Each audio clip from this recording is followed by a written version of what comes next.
Imagine you're a soldier. You've spent months training. You've got a rifle, a uniform, military orders, and one mission: protect your country.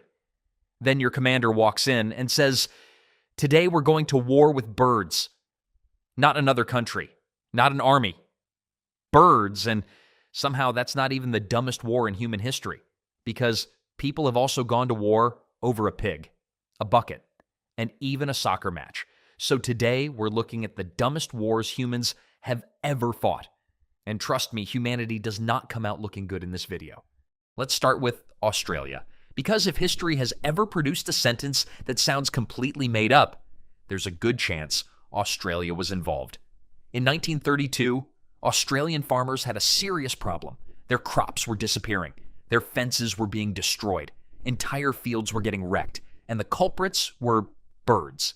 Not thousands of invading soldiers, not criminals, not giant storms. Birds, specifically around 20,000 emus. Now, if you've never seen an emu before, imagine a bird that looked at flying and said, "Nah, I'd rather become a dinosaur." They're nearly 6 feet tall. They can run ridiculously fast, and they have the attitude of a creature that knows taxes don't apply to it.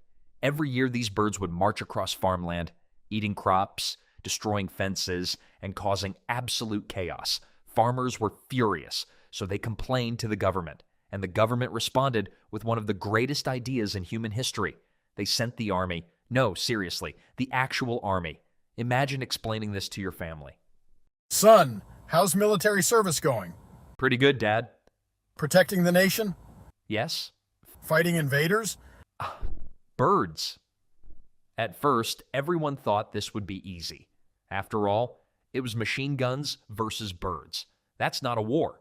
That's the tutorial level. The soldiers arrived, they spotted a large group of emus, took aim, opened fire, and immediately discovered a small problem.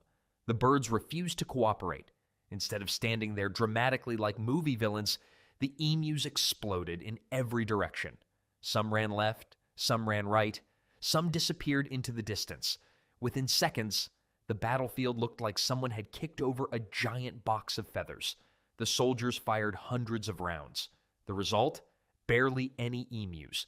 The birds had somehow won the first battle, which was embarrassing, but not nearly embarrassing enough, because things were about to get worse. One military officer later claimed that the emus seemed surprisingly organized. Some birds would stay alert while others fed, and whenever danger appeared, they'd warn the rest. Basically, the emus had discovered teamwork, which was unfortunate, because that's usually the army's thing. The soldiers tried again and again and again. The birds kept escaping. At one point, the army came up with a brilliant new plan: mount a machine gun on a truck. Now we're talking. A moving gun against running birds. This was definitely going to work for approximately 8 seconds. The truck bounced wildly across rough terrain. The gunner couldn't aim. The driver couldn't keep up. And the emus simply ran away, which meant the Australian military had accidentally created history's first off-road comedy show. Meanwhile, the emus continued their campaign of total destruction. Fields destroyed, fences destroyed, farmers angry, birds thriving. At this point, the score was roughly Australia, lots of bullets. Emus, everything else. Weeks passed. Thousands and thousands of rounds were fired. The birds were still everywhere. Eventually, the government looked at the situation, looked at the birds, looked at the bill for all the ammunition, and quietly decided this entire thing had gone far enough. The operation was canceled.